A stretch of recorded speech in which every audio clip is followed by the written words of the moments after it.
The world, for Elara, was not merely made of earth and sky, of gurgling rivers and whispering winds. It was a symphony of invisible threads, a tapestry woven from starlight and laughter, from the quiet hum of roots beneath the soil and the silent drift of clouds above.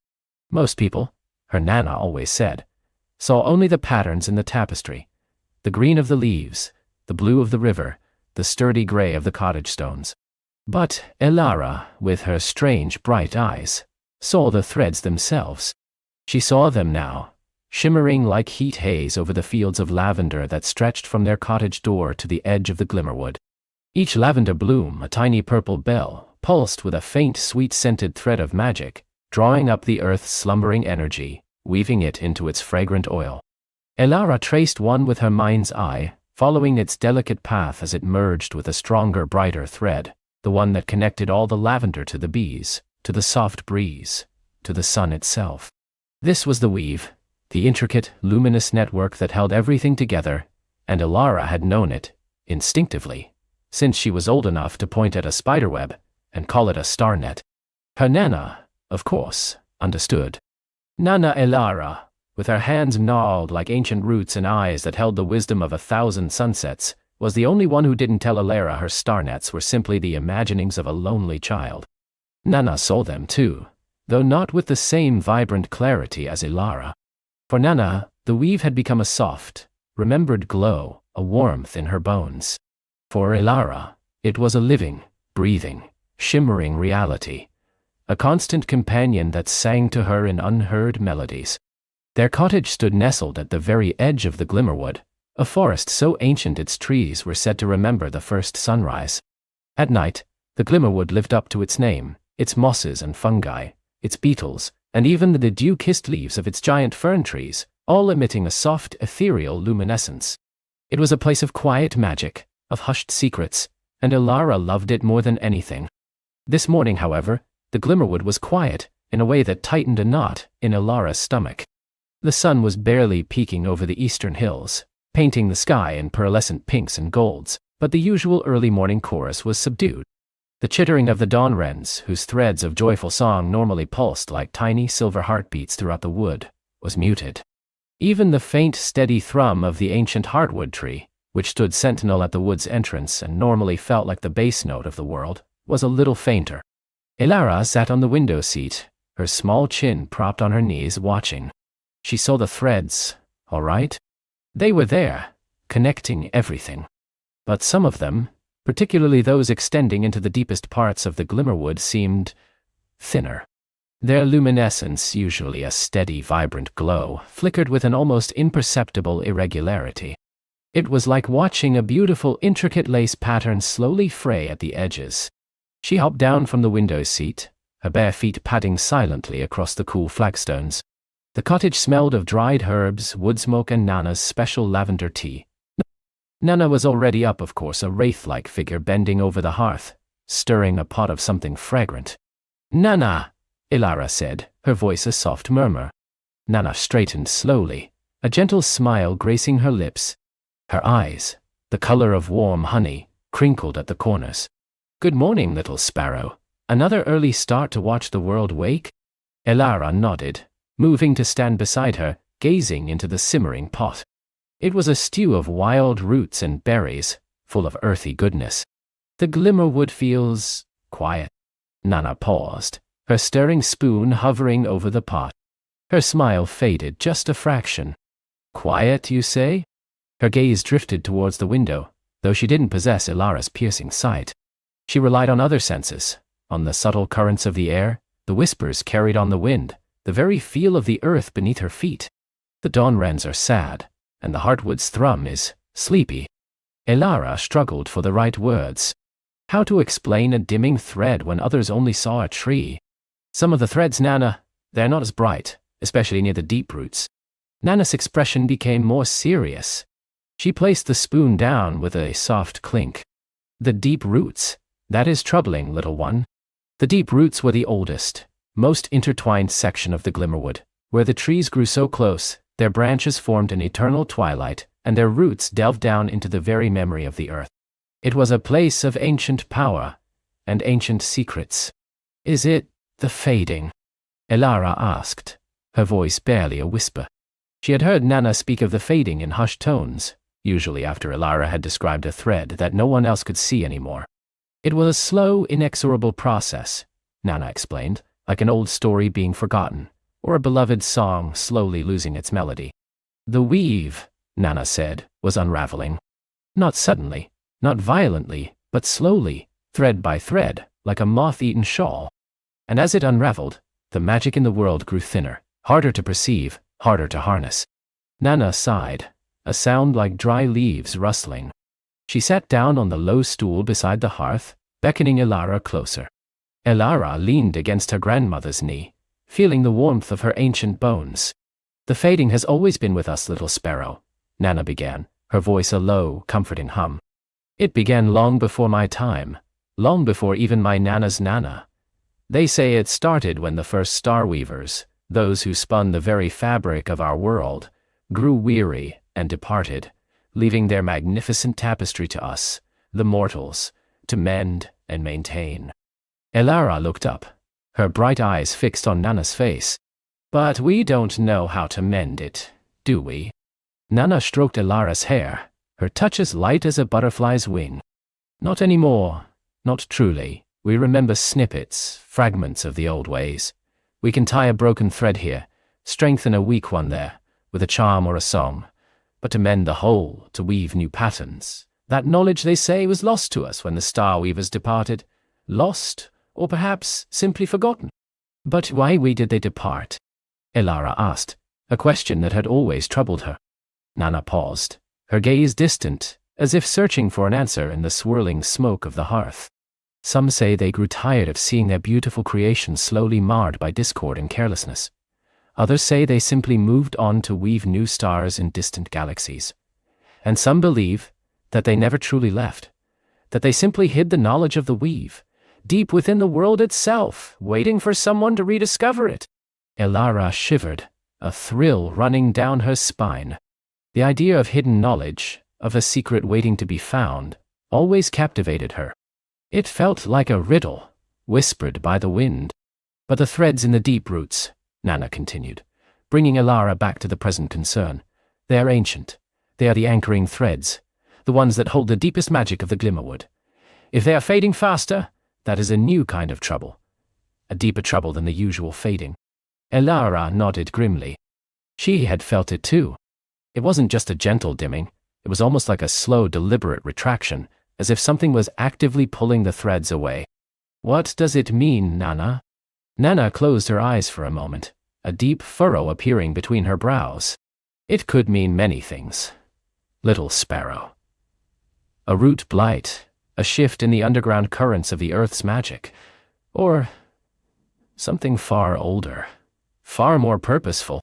She opened her eyes, fixing Elara with a steady, knowing look. "The deep roots are guarded by the silent sentinels. Do you remember the stories?" Elara nodded eagerly. The silent sentinels were not creatures of flesh and blood, but ancient, moss-covered stones, imbued with the magic of the earth itself, standing watch over the deepest, most sacred parts of the Glimmerwood. They were said to hum with a low, protective frequency, a thread woven directly into the earth's core.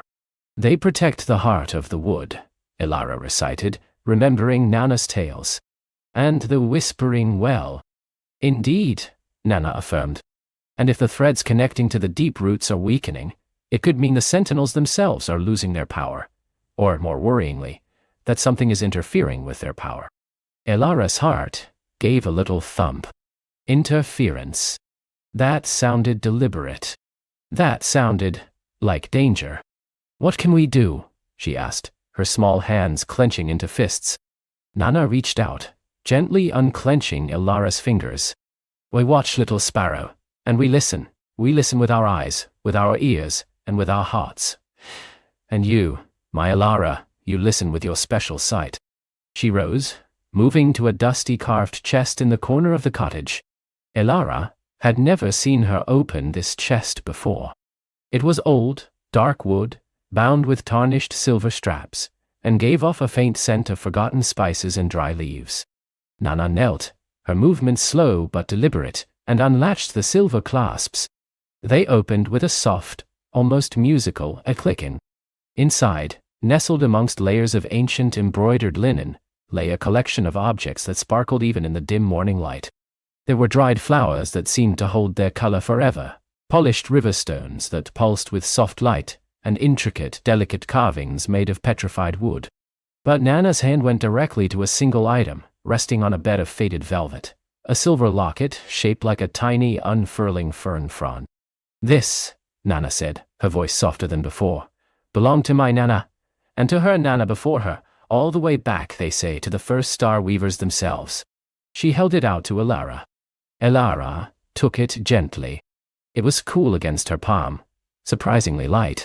She saw the threads of its magic immediately, ancient, vibrant, intertwined with the very essence of protection and guidance.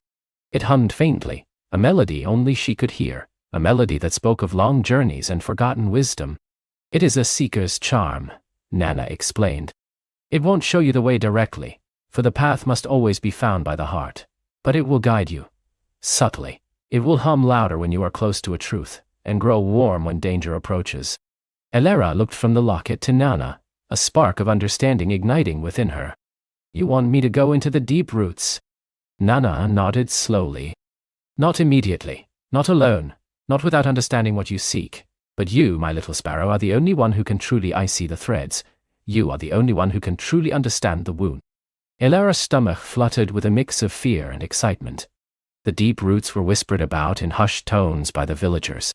A place of shadows and ancient spirits, they said.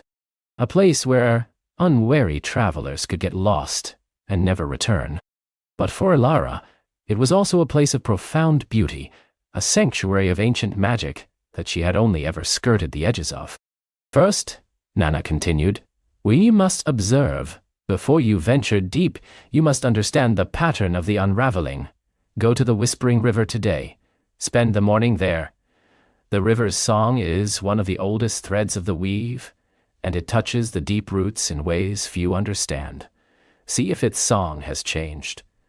Listen to what the water tells you." Elara nodded, placing the silver locket carefully around her neck.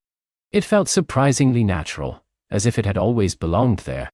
The delicate fern frond rested just over her heart, a comforting weight. "And remember, Elara," Nana said, her voice firm now, "the weave is not just seen with the eyes, it is felt with the heart. It is understood with stillness. Go, now. The sun is climbing. Take some bread and berries." Elara gathered the simple provisions, her mind already racing with the task. The Whispering River. It wound its way through the Glimmerwood, its waters clear and cold, its banks lined with smooth, ancient stones. It was famous for its gentle, constant murmur, a sound that seemed to carry secrets on its current. She stepped out of the cottage, the morning air crisp and cool against her skin. The lavender fields were now bathed in golden light, their threads pulsing with renewed vigor under the sun's warmth. She passed the beehives, the industrious little creatures buzzing with their own rhythmic magic, their threads of activity intertwining with the lavenders. Everything seemed normal here, in the immediate vicinity of their cottage. It was only as she approached the path leading into the Glimmerwood that the faint unease returned. The trees here were younger, their leaves a vibrant green, their trunks smooth and unscarred. The sun dappled through the canopy, painting shifting patterns on the forest floor. Elara saw the threads clearly here, a vibrant network of life, connecting every leaf to every branch, every patch of moss to the rich soil beneath. The air hummed with the quiet energy of growth and life. But as she walked deeper, following the familiar winding path, the atmosphere subtly shifted. The trees grew taller, their branches reaching higher, creating a denser canopy that filtered the sunlight into softer, greener hues. The air grew cooler, imbued with the scent of damp earth and ancient wood. Here, the threads she perceived began to show the signs Nana had warned her about. Some of the smaller, ephemeral threads, the ones connecting the fleeting beauty of a mushroom's bloom, or the brief flight of a forest moth, were noticeably fainter. They flickered like dying embers, rather than glowing with their usual steady light. It was a subtle change, one that most wouldn't notice, but to Elara's sensitive sight, it was glaring. She passed a grove of sun lilies, their petals usually a dazzling gold, their threads radiating warmth and light. Today, their glow was muted, a pale lemon yellow rather than a vibrant gold. The threads of light they spun into the weave felt thin and brittle, almost transparent. A pang of sadness went through Elara. These lilies were usually a beacon of joy. The path eventually led her to the banks of the whispering river. It was a place of serene beauty, where the river flowed over smooth gray stones, creating a constant gentle murmur. The sound was like a lullaby, a soft hypnotic song that had always soothed Elara. She sat on a moss-covered boulder by the water's edge, dangling her feet in the cool, clear current. The locket around her neck felt warm, a gentle comfort. Elara closed her eyes, focusing not just on the sound but on the threads of the river's song. She saw them, shimmering currents of sound and light, flowing from the river itself, intertwining with the threads of the surrounding trees, the fish darting beneath the surface, the very air above. The whispering river's song was a complex tapestry of its own, a constant outpouring of the weave's energy. At first, it sounded normal. The same gentle murmur, the same soothing cadence. But as Elara listened, truly listened with her unique perception, she began to notice it. There were gaps. Not in the audible sound, not exactly. The river still flowed, still murmured. But in the threadsing of its song, Elara perceived tiny, almost imperceptible silences. Brief moments where a note that should have been there, a specific shimmer of light, was absent. Like a singer briefly forgetting a word, or a musician missing a beat. It was happening in irregular pulses. A small, delicate thread of light would simply wink out for a fraction of a second, leaving a tiny void in the river's luminous song, before sputtering back to life. Then another, slightly larger, would fade for a moment longer. It was like watching a string of fairy lights with several faulty bulbs. And the direction of these gaps, they seemed to be originating upstream, towards the deeper, darker heart of the glimmerwood, towards the deep roots. The locket around her neck grew noticeably warmer against her skin, a gentle thrumming that echoed the faint, irregular pulses in the river's song. Elara's eyes snapped open. This was more serious than she had imagined. The river's song was a fundamental thread of the weave, a source of life and magic for much of the glimmerwood. If it was unraveling, if there were true gaps forming in its very essence, then the fading was accelerating. And it was starting, as Nana feared, in the ancient, sacred heart of the forest. She looked upstream, where the river bent sharply and disappeared into a dense thicket of older, gnarled trees. That was the edge of the deep roots. A place she knew well from Nana's stories, but had never truly ventured into alone. The trees there were ancient beyond measure, their trunks thick with moss and lichen, their branches reaching like skeletal fingers towards the sky. Even from this distance, Elara felt a subtle shift in the air, a coolness that was more than just the shade, a hush that was deeper than mere quiet. The locket pulsed again, a warmer, more urgent thrum. It wasn't just a warning of proximity to truth. It felt like a gentle urging. Go upstream. Follow the fading song. Elara knew she shouldn't go into the deep roots alone. Nana had been very clear about observing first. But the river's song, the very heart of the Glimmerwood's magic, was unraveling before her eyes. How could she simply sit and watch? She stood, her small figure resolute against the backdrop of the ancient forest. The bread and berries Nana had packed felt like a distant thought. Her focus was entirely on the river, on its fading song, on the subtle, shimmering threads of the weave that pulsed with an irregular, sorrowful rhythm. Taking a deep breath, Elara began to walk upstream, her bare feet sinking slightly into the damp earth beside the riverbank. The locket warmed further against her skin, a silent companion on her unexpected journey. The murmuring river flowed beside her, its song growing more fractured, more broken, with every step she took towards the heart of the Glimmerwood, towards the deep roots, and whatever ancient mystery lay there, unraveling the very fabric of the world. The Glimmerwood welcomed Elara with a hush that was both solemn and profound. The air grew cooler, carrying the scent of damp earth, ancient moss, and something else, a faint, sweet perfume of unseen blossoms, tinged with a metallic tang that prickled her nose. The trees, which had started as familiar oaks and maples, gradually transformed. Their bark took on shimmering iridescent hues, like the inside of an abalone shell, or pulsed with a soft internal light that cast shifting patterns on the forest floor. Leaves, instead of a simple green, spiraled in shades of sapphire and emerald, or rustled with the dry, papery sound of aged parchment. With every step, the ground beneath her bare feet grew softer, covered in a carpet of luminous moss that glowed faintly, illuminating the winding path she naturally followed. Strange, delicate fungi, shaped like miniature pagodas or intricate lace fans, sprouted from fallen logs, their caps pulsing with soft bioluminescent light. The light filtering through the canopy was no longer the dappled sunlight she knew, but an ethereal twilight, born from the trees themselves, making every shadow dance with ephemeral forms. The river, her constant companion, grew wider here, its banks lined with reeds that hummed with a low resonant vibration. Its sorrowful rhythm deepened, becoming a complex tapestry of sound. She heard the soft weeping of willow branches dipping into the water, the mournful sighs of unseen currents, and a subtle, almost human hum beneath it all. It wasn't just the sound of moving water anymore. It was a chorus of grief, a lament whispered by the very essence of the forest. Sometimes she thought she heard faint, echoing words within the murmuring, ancient and unfamiliar, like snatches of a forgotten lullaby sung in a language older than memory. The locket, nestled against her chest, now pulsed with a steady, rhythmic warmth, mirroring the beat of her own heart. It was a comforting thrum, a silent conversation between the ancient artifact and the world it seemed to be trying to heal. Sometimes a faint, silvery light would emanate from beneath her tunic, a brief flash that seemed to respond to a particularly poignant note in the river's song, or a subtle shift in the forest's magical aura. She passed by trees whose roots twisted into forms resembling sleeping giants, their gnarled branches reaching towards the sky like supplicating hands.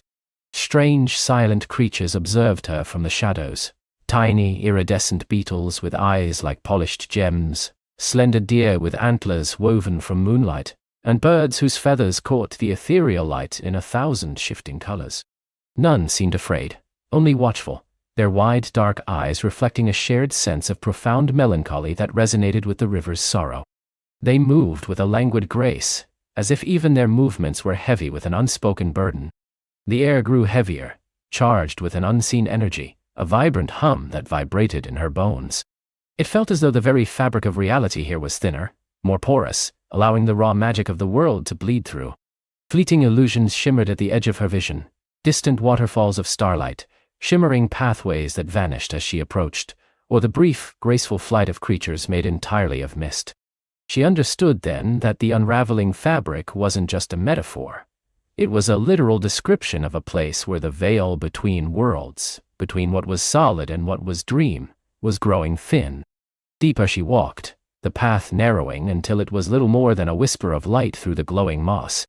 The trees now formed an almost unbroken canopy, their interlocking branches creating a vast vaulted ceiling that seemed to hold the sky at bay.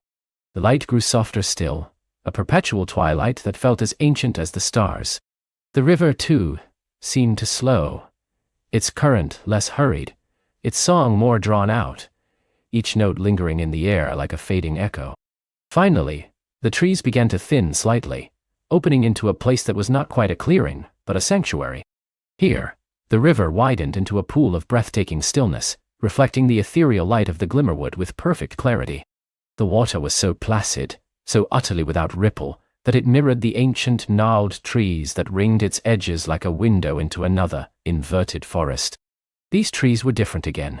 Their trunks were impossibly thick, their bark like wrinkled leather, and from their branches hung cascades of luminous silver-blue moss that dripped with tiny, silent droplets of light like frozen tears. This was the Whispering Grove. The air here was profoundly still, yet filled with a palpable sense of ancient sorrow.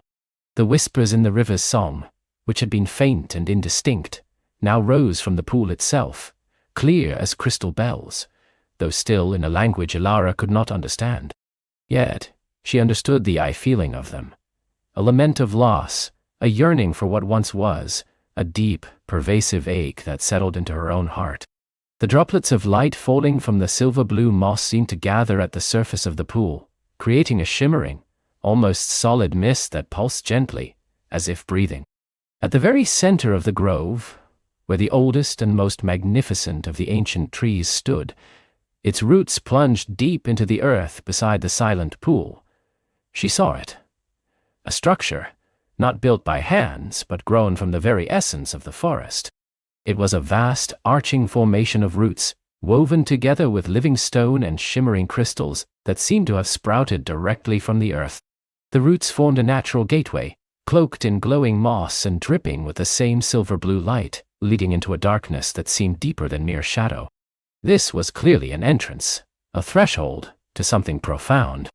The locket on Elara's chest pulsed with an almost frantic energy now, burning warm against her skin, its silver light shining brightly through her tunic, casting a soft glow on the luminous moss at her feet.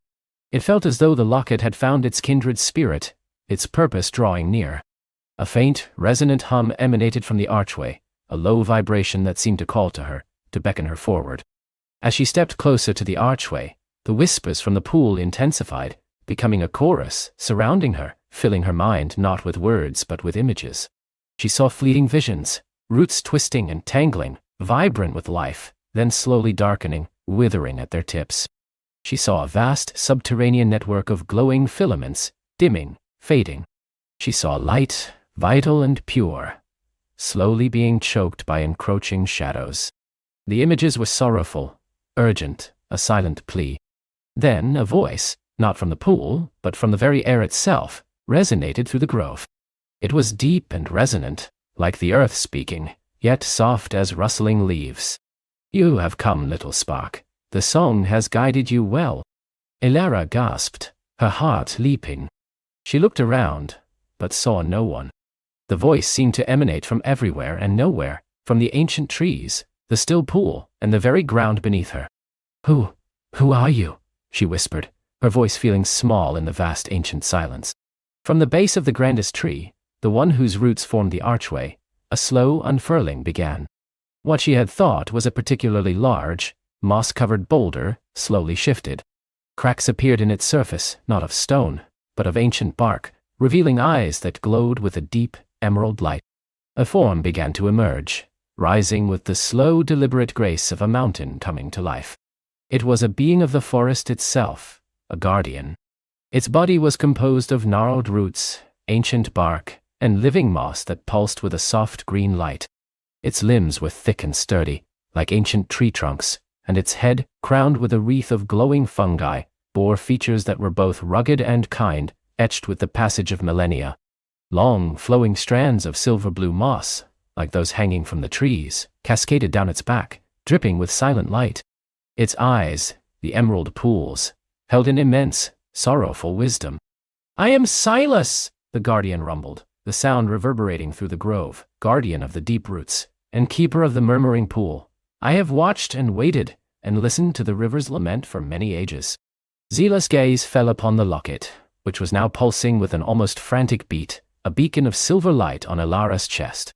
A flicker of something akin to recognition, or perhaps ancient memory, passed through the guardian's emerald eyes. "The Heartstone," Silas breathed, a note of awe in its deep voice. "It lives, and it has chosen you." Elara instinctively clutched the locket. "The Heartstone, I found it. It belonged to my grandmother. It led me here. It responds to the river's sorrow." Zilas nodded slowly, the movement rustling the moss on its form. "It is the Heartstone of Eldoria, a shard of the very first star that fell to grace this world, infused with the purest magic of creation. It is a beacon, a key, and a conduit to the deep roots themselves. Your grandmother, I remember her. She was a seeker of the true path, though she never found the way to the heart of the Glimmerwood. Her spirit, however, still whispers in the wind that stirs these leaves." Elara felt a wave of bittersweet emotion. Her grandmother, whose memory was a warm comfort, had been a part of this ancient magic. "The deep roots," Elara began. "The river's song, the sorrow. What is happening?" Zeus turned its gaze towards the still, reflective pool, and a profound sadness settled upon its ancient features. "The deep roots are the lifeblood of Eldoria, little spark. They are the source of all magic, all growth, all life in this world. They are the unseen arteries that nourish every tree, every creature, every stream. For millennia, they have sung a song of vibrant life, a symphony of creation. But now," Zilas paused, and a deep, shuddering sigh escaped its ancient form, sending a ripple through the luminous moss. Now their song is broken, their harmony shattered. They are ailing, afflicted by a creeping malady, a shadow sickness that drains their light, their very essence. The guardian's voice dropped, becoming a low, sorrowful whisper. We call it the withering. It began subtly, a faint dissonance in the world's music. Then, the glimmerwood began to dim. The river's song, once joyous, became a lament.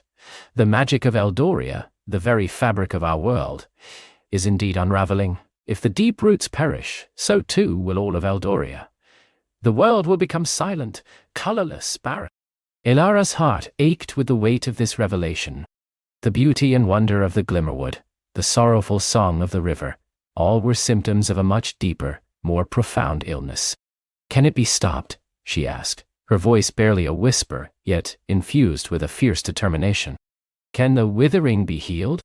Zilas turned its emerald gaze back to Elara, and a faint glimmer of hope, like a distant star, sparked within its ancient eyes. Perhaps. The legends speak of a time when the deep roots would sicken, and only a heart of pure light, guided by the heartstone, could venture into their depths to rekindle the dying flame. You, little spark, bear that stone, and your spirit, though young, shines with a quiet courage that resonates with the deep root's own vital energy. But what do I do? Elara felt a tremor of fear, but it was quickly overshadowed by a growing sense of purpose.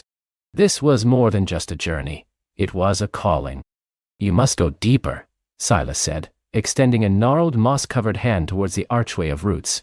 Through this gate lies the entrance to the sunken pathways, the ancient arteries that lead to the very heart of the deep roots. There, amidst the ancient gloom and the encroaching shadow, you must find the wellspring of Eldoria, the source of their life.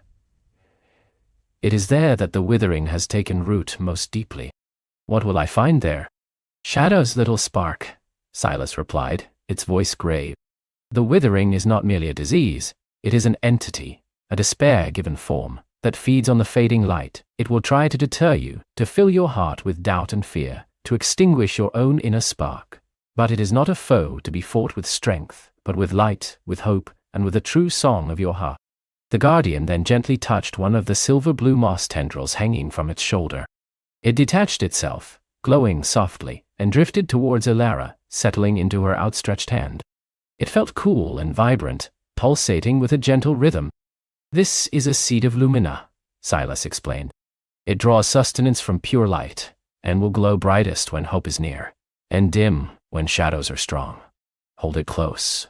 It will guide your steps through the sunken pathways, where the light of the glimmerwood cannot reach. And remember this, little spark, the deep roots do not need a warrior. They need a song. They need a heart that remembers joy, wonder, and kindness, for these are the true melodies of life that the withering seeks to silence. Elara clutched the glowing seed of lumina, its soft light mingling with the steady pulse of the locket. She looked at the archway, now seeming less like a threshold and more like a gaping maw leading into the unknown. Fear was a cold knot in her stomach, but the warmth of the locket and the vibrant hum of the seed of lumina gave her courage. Go, Elara of the Spark, Silas urged, its voice now laced with a renewed, fragile hope.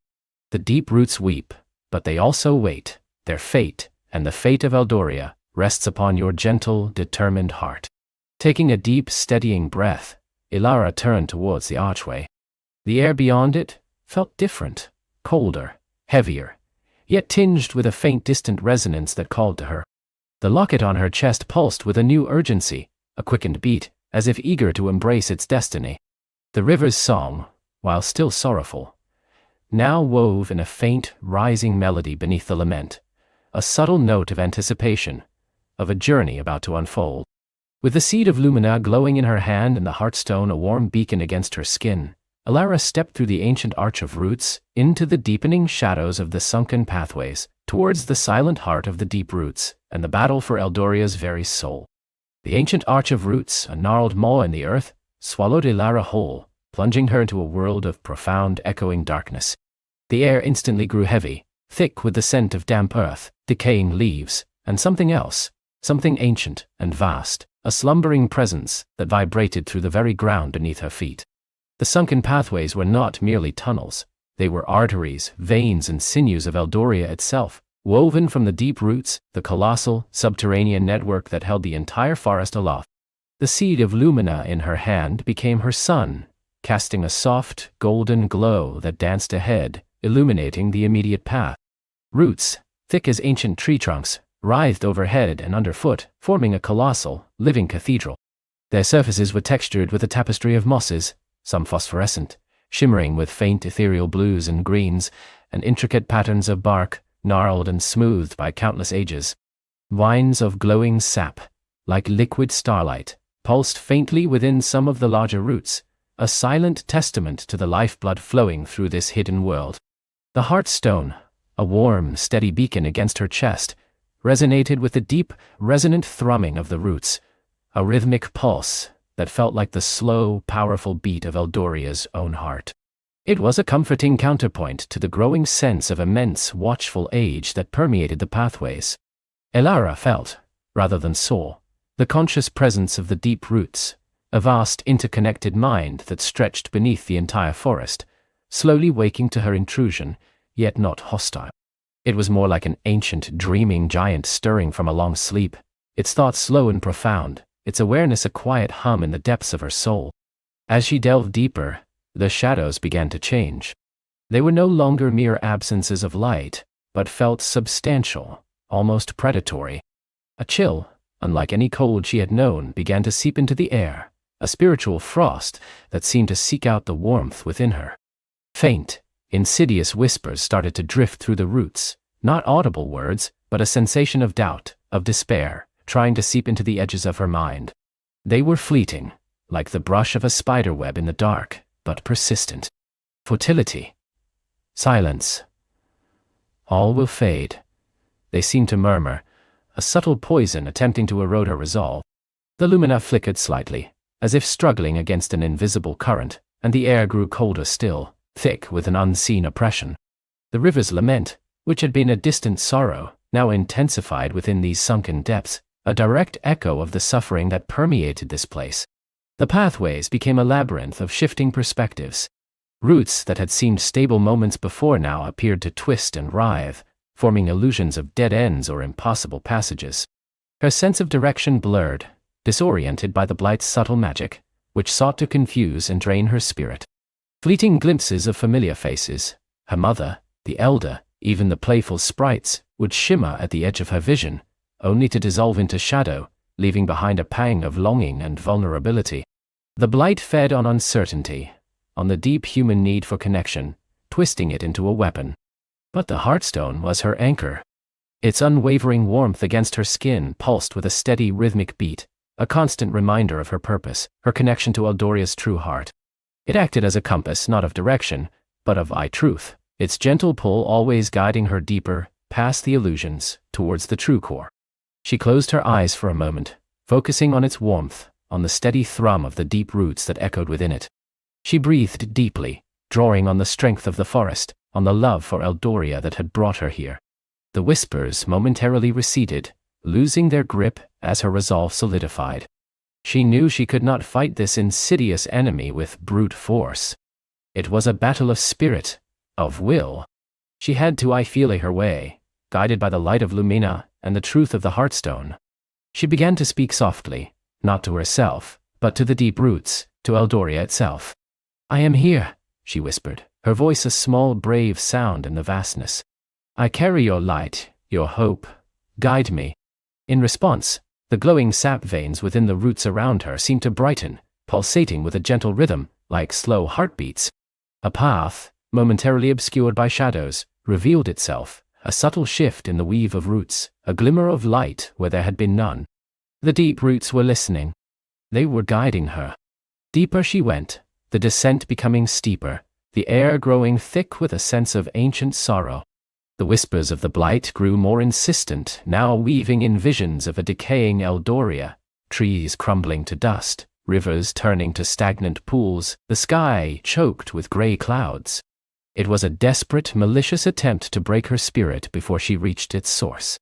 Elara clenched her jaw, repeating the elder's words in her mind. "Hope is not a choice, Elara. It is a flame that must be tended." She tended her flame, guarding it fiercely against the chilling despair. Finally, After what felt like an age of navigating the shifting, whispering pathways, the tunnel opened into a vast cavernous space. This was not a natural cave, but a living chamber, a cathedral of roots, at the very core of the deep roots. The seed of Lumina flared, bathing the chamber in a golden, pulsing light that revealed its breathtaking, yet tragic, beauty. At the center of the chamber stood not a tree, but a colossal, ancient heart oak of the deep roots itself. It was a nexus of interwoven roots, thick as mountains, glowing with an inner, vibrant energy that pulsed like a slow, mighty drum. But it was deeply scarred.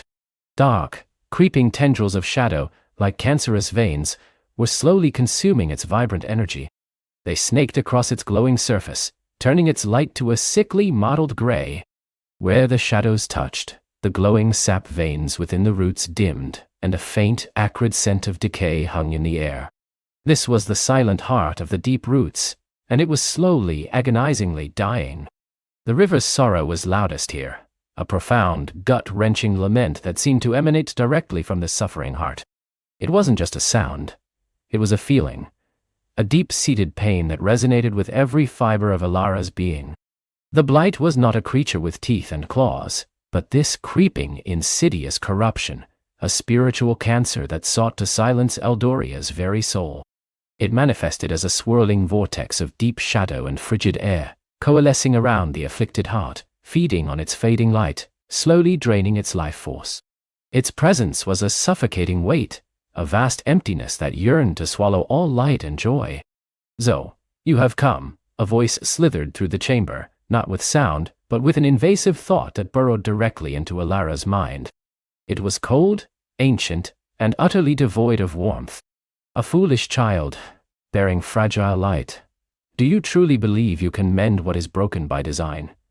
The silence is inevitable, the fading predestined." Elara lifted the seed of Lumina, its light burning brighter, pushing back against the encroaching shadow. "Eldoria is not destined for silence," she declared, her voice firm despite the tremor in her heart. "Life finds a way. Hope persists." "Hope is a lie," the blight hissed, its shadow tendrils constricting further around the deep root's heart. "A fleeting spark, easily extinguished. Look around you, child." The ancient heart falters, its song dies. Soon, all of Eldoria will follow, and the long, peaceful night will finally descend. Elara could feel the immense power of the blight, a pressure that threatened to crush her, to extinguish the Lumina. It was feeding on the despair of the deep roots, on the lingering sorrow of the river, growing stronger with every moment of its insidious work. She knew what she had to do. The seed of Lumina was the key, the essence of Eldoria's pure, untainted light. The heartstone was the conduit, the anchor to Eldoria's true spirit, the link that would allow the seed's power to flow. She approached the colossal, suffering heart, her bare feet pressing against the cool, ancient root floor. The blight intensified its whispers, now turning them into sharp, piercing doubts, memories of her own fears, of times she felt small and powerless. "You are alone. You are not strong enough. This burden is too great." But Elara focused on the heartstone, its steady pulse, and on the seed of Lumina, which felt strangely warm and alive in her palm. She remembered the river's melody, the rising note of anticipation, the faint hope that had woven through its sorrow. She remembered the sprite's laughter, the elder's wisdom, her mother's love. She was not alone. She was a part of Eldoria, and Eldoria was a part of her. With a deep breath, Elara extended her hand, holding the seed of Lumina towards the scarred, ailing heart. As her fingers neared the pulsating roots, the blight recoiled slightly, a shriek of silent fury echoing through the chamber. The shadow tendrils writhed, attempting to block her, to snatch the seed. But the Lumina flared, pushing them back with a wave of pure, golden light. "You will not have Eldoria!" Elara cried, her voice ringing with newfound power, resonating with the thrum of the deep roots. She pressed the seed of Lumina against the largest, most afflicted root, where the shadows were darkest and thickest. A jolt, like lightning, surged through her hand, up her arm, and into her very core. The heartstone against her chest flared with an intense warmth, acting as a conduit, channeling her own spirit, her connection to Eldoria, into the seed. It wasn't just planting a seed, it was merging her will, her hope, with the ancient power of the deep roots. For a moment, Nothing happened.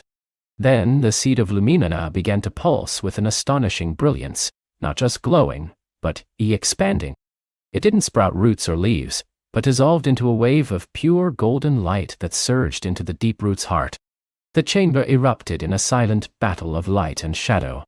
The golden energy, imbued with the essence of Lumina and Elara's unwavering spirit, began to push back the encroaching blight. The shadow tendrils hissed and writhed, trying to consume the light, to smother it. But the light was too strong, too pure. It wasn't merely a cleansing, it was an infusion of life itself. The deep root's heart, which had been struggling under the blight's suppression, began to respond. The gray areas receded, replaced by the vibrant, pulsating gold of renewed life. The sap veins within the roots brightened, flowing with renewed vigor. The immense heart began to beat stronger, faster, a mighty drum that resonated through the entire chamber, shaking the very earth. The blight, unable to withstand the pure, unadulterated essence of Lumina, began to unravel. Its swirling vortex of shadow contracted, shrieking a soundless cry of agony and defeat that echoed in Elara's mind. It was not destroyed, for darkness cannot truly be destroyed, only repelled. It retreated, dissolving into the deepest, most inaccessible fissures of the chamber, a promise of its lingering presence, a wound that still festered in the world. As the last tendrils of the blight vanished, the deep root's heart pulsed with a dazzling golden radiance.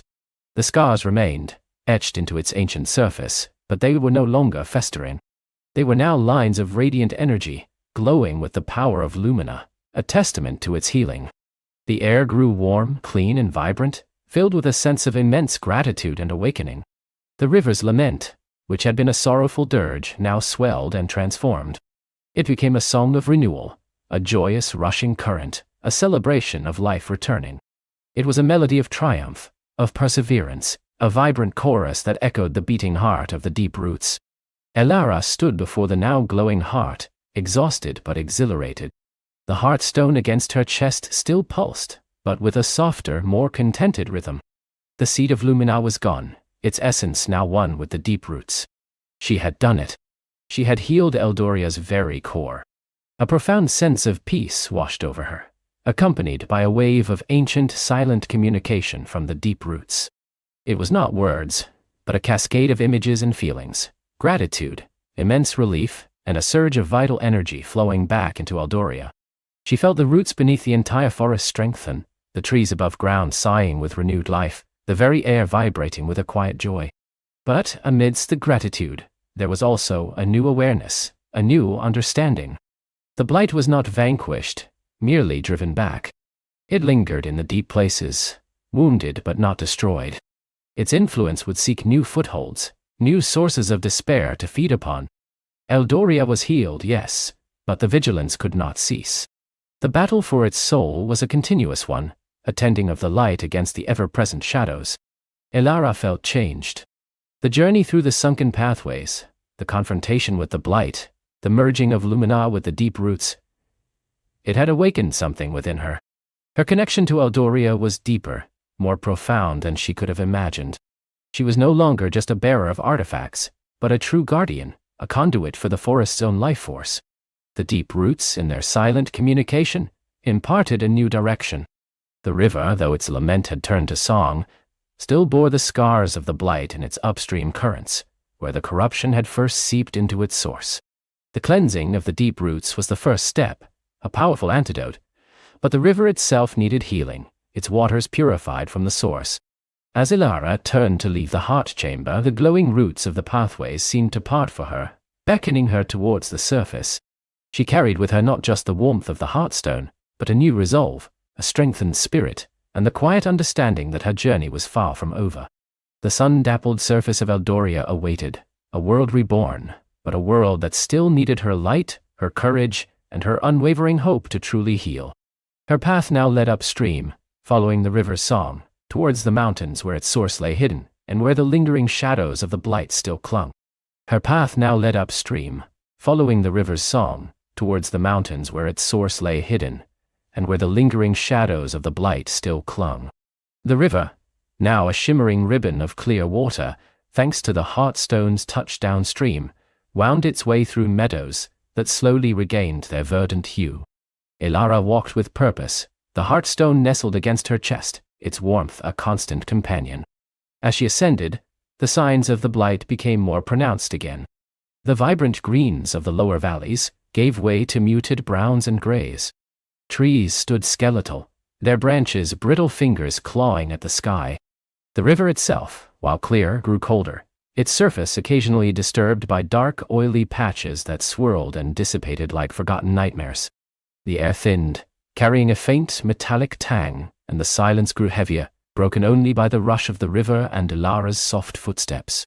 She passed through groves where the blight had twisted ancient oaks into gnarled, sorrowful shapes, their leaves long gone, their bark scarred with dark veins. Yet even here, tiny shoots of determined green sometimes pushed through the corrupted earth, a testament to the life force refusing to be entirely extinguished.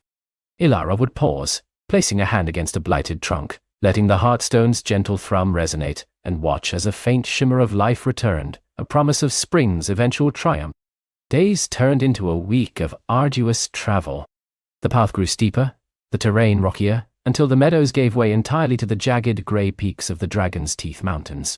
These were the highest mountains in Eldoria, their summits perpetually shrouded in mist even on the clearest days.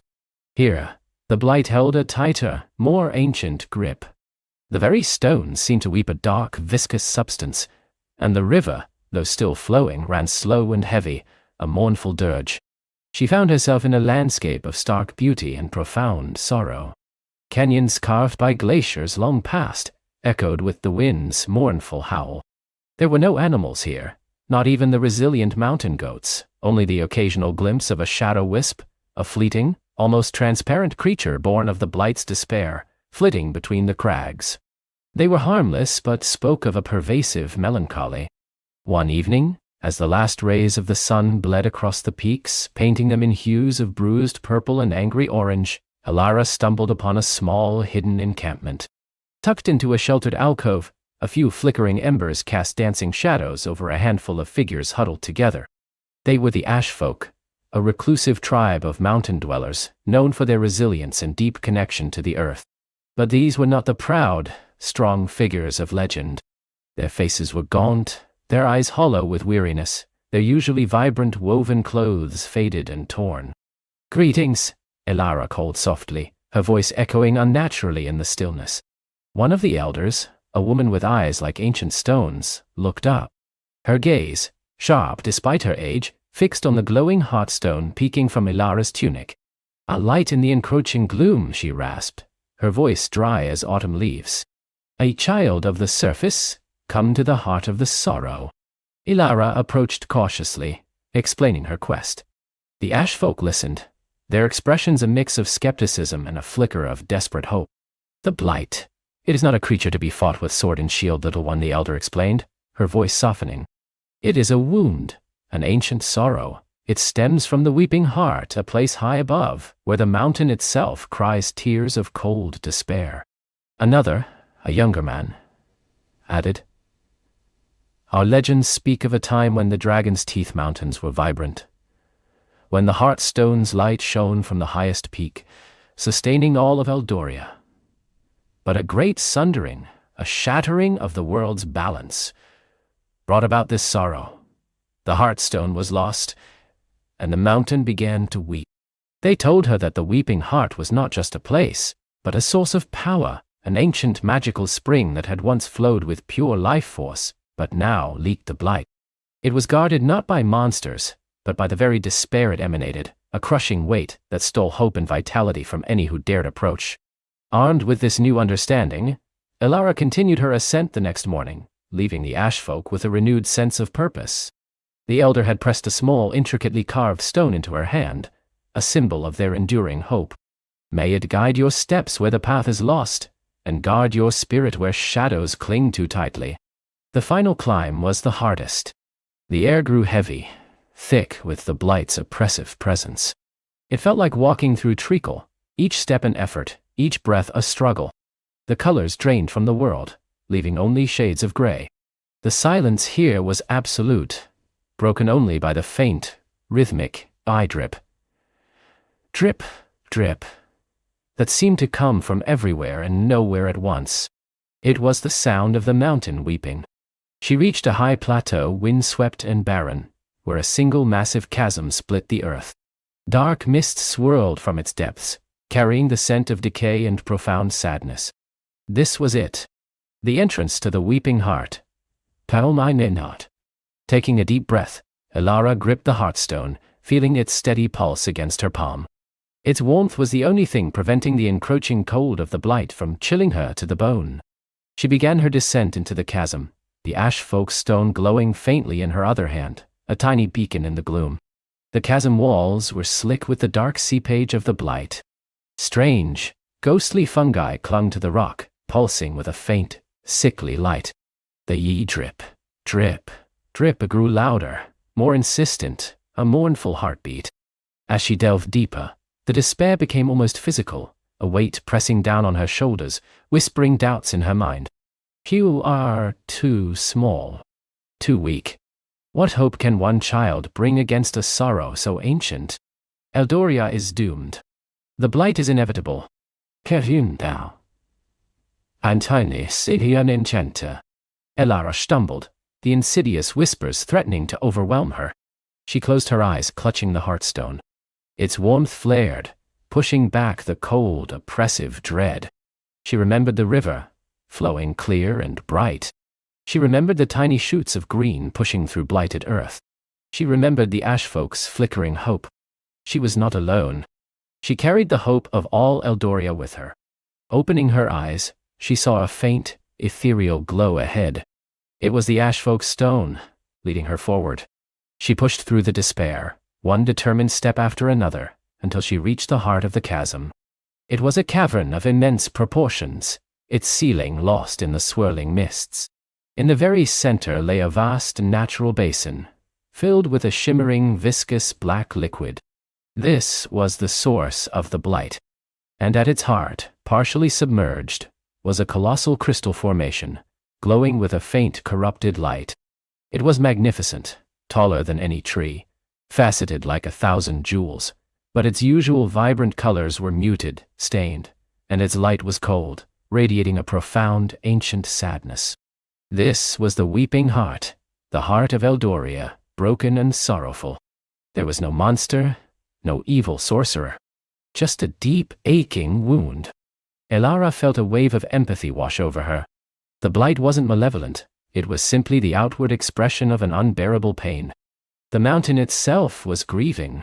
She approached the edge of the dark pool, the air growing colder, heavier. The whispers intensified, now focused on the crystal itself. I am lost. I am broken. There is no healing for me. Let the world return to dust, for sorrow is all that remains. Wanda salmante. Wis, Elara sank to her knees, the heartstone now glowing fiercely in her hand, its light pushing back against the encroaching gloom. She looked at the giant, wounded crystal, and understood. It wasn't about fighting. It was about healing. It was about remembering the light that had been lost. Slowly, carefully, she extended her hand, holding the heartstone forward. Its warmth radiated outward, a golden pulse against the cold, dead light of the weeping heart. She closed her eyes, focusing all her will, all her courage, all her unwavering hope into the heartstone. She pictured the sun-dappled glades, the laughing river, the vibrant colors of a healthy Eldoria. She poured her love for her home, for its creatures, for its very spirit, into the crystal. A hum began, low and resonant, emanating from the heartstone. It was a song of life, a counterpoint to the mournful drip of the blight. The golden light intensified, reaching out like an embrace, touching the surface of the black pool, then slowly, tentatively, reaching towards the colossal crystal. Where the golden light touched the dark liquid, it began to ripple, to swirl, to break apart. The blackness thinned, revealing glimpses of clear, pure water beneath. And where the light touched the giant crystal, a faint, almost imperceptible tremor ran through its magnificent form. A single, pure, vibrant green facet on its surface began to glow. Then another, and another, like stars awakening in a forgotten night sky. The whispers of despair faltered, replaced by a deep, shuddering sigh that resonated through the cavern. The drip, drip, dripper began to change, losing its mournful tone, becoming a gentler, more rhythmic sound like a peaceful heartbeat. Elara felt an immense strain on her energy, but she held firm, refusing to waver. She was a conduit, a vessel for Eldoria's own capacity for healing. The Heartstone pulsed in time with her own strong heart, a symphony of hope and resilience. The golden light now enveloped the entire crystal, slowly but surely washing away the stains of sorrow. The muted colors began to return, first soft pastels, then vibrant jewel tones, amethyst, sapphire, emerald, ruby, all coalescing into a breathtaking spectrum of living light. The black pool, once so vast and dark, receded, shrinking into itself, revealing the pristine clear spring from which it had once flowed. And in the center, the weeping heart pulsed with a pure, brilliant light, no longer weeping sorrow, but radiating a powerful life-giving energy. The transformation was sudden and profound. A rush of pure, clean air swept through the cavern, chasing away the oppressive gloom. The ghostly fungi withered and vanished, replaced by delicate, luminous mosses that glowed with a soft, ethereal light. The drip, drip, drip became the joyful gurgle of a pristine spring, the true source of the Eldoria River, now flowing with crystal-clear, effervescent water. Elara, exhausted but filled with an overwhelming sense of peace, lowered her hand. The Heartstone pulsed softly against her chest, its light now a gentle, steady glow, its work here complete. The weeping heart, no longer weeping, but singing, hummed with a vibrant, benevolent power, sending ripples of pure magic throughout the mountain and down into Eldoria. She began her descent, the return journey a stark contrast to her climb. The air was crisp and clean, carrying the scent of pine and damp earth. The blight had retreated from the chasm walls, revealing the natural beauty of the rock. As she emerged onto the high plateau, the difference was astounding. The mournful winds were gone, replaced by a gentle breeze that rustled through newly sprouted grasses.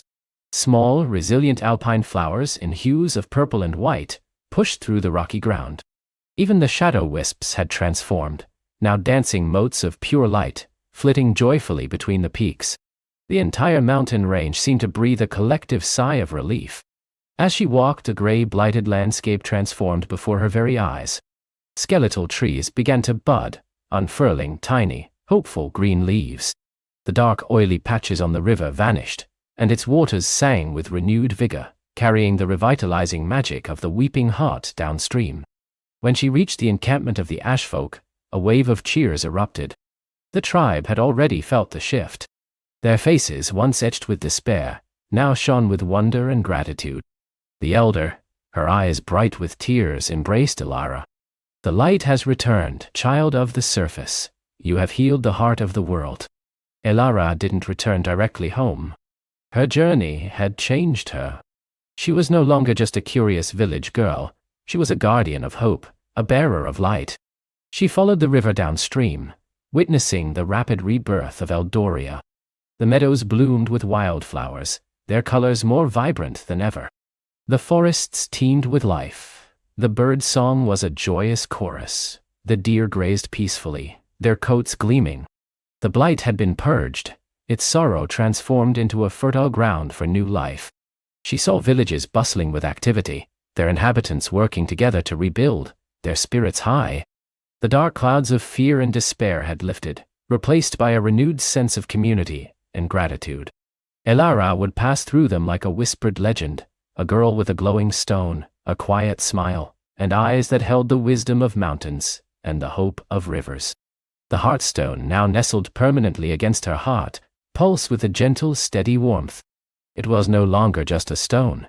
It was a symbol of Eldoria's enduring magic, and a reminder that even the deepest sorrow could be healed by courage, empathy, and an unwavering belief in the power of hope. Elara knew her journey was truly over in one sense, but in another, it had just begun. Her path now would be one of quiet guardianship, a wanderer ensuring that the light she had helped to rekindle would never fade again.